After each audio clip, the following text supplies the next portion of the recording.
satiku es viņu pirmoreiz bērnībā, kāds 6 gadu vecumā. Tie bija jaunie kaimiņi, viņi bija ģimenītes, vīrs, sieva un meiteņi viņiem, mana vecuma.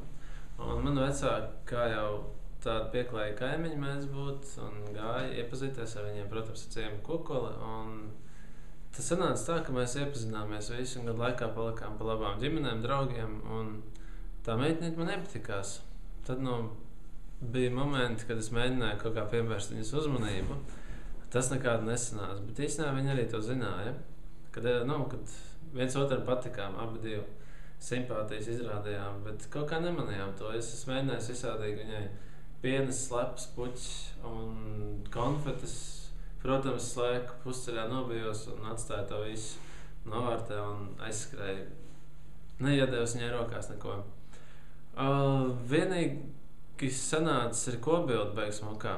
Mums lika sadoties rokās un tas bija tīri jauki. Es arī dabūju skūpstu pirmo no viņas tādā momentā.